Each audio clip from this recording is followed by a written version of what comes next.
मारे जा रहे हैं। आज कल की वीडियो है, 3 गैर मुस्लिम लड़कों ने मिल करके कॉलेज से बच्ची को बुलाया और उसको मार करके स्कॉर्पियो में ले गया। 3 दिन रेप किया और रेप करने के बाद उसके जिस्म को सरेआम ले आकर के फेंक दिया। आए दिन ये खबरें आ रही हैं।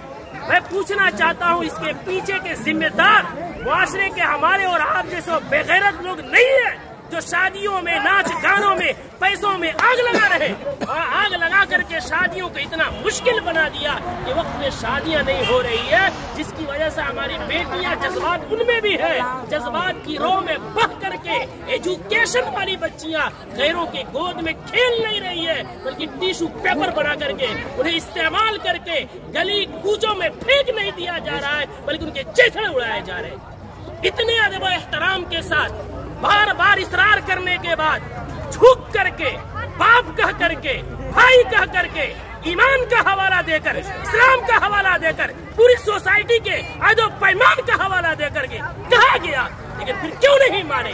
जुर्रत की बात है, हिम्मत की बात है। आखिर वो हिम्मत आई कहाँ से कि पूरा मुआशरा बाइकाट कर रहा है? आप नाच ला रहे हैं, चौक पे नचा रहे हैं, पूरा बस्ती इस गुनाह से बचना चाहता है।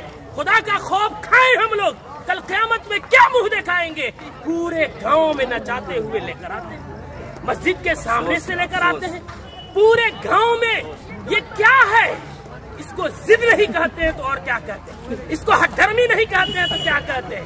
कौन है वो मौलवी, कौन है वो आलिम दीन जिसने कुरान और हदीस पढ़ा है और इतनी सख्ती से मना करने के बाद उस मजलिस में, उस शादी में नाच गाना हो और वो निकाह पढ़ाए, उसका कुरान और हदीस इजाजत देता है? मैं तो एहतराम करता हूँ कि इन्होंने पहले ही जो हमसे मोहब्बत और शफकत के साथ इकरार किया है। कौन है ऐसा जो जिस मजलिस में नाच हो रहा हो, जिस स्टेज में वेशियों का धंधा चल रहा हो, जिस स्टेज में खड़ा हो करके बहनों के पाँव में घुंघरू बांधा जा रहा हो, उनके सरों से दुपट्टे खींचे जा रहे हो, जिस निकाह जो इबादत है उस इबादत के अंदर मुआशरे के लंगे या लुफंगे और लवंडे औरतों के पीछे तालियां बजा रहे हो, वो निकाह में किस मौलवी का इल्म इजाजत देगा निकाह पढ़ाने का?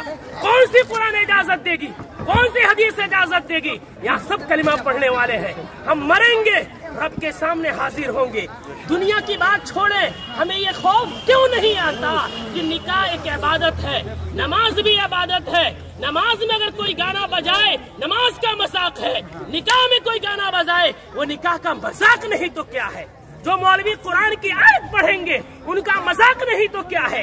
हदीस पढ़ेंगे उनको पैरों की ठोकरों में रखना नहीं है तो क्या है?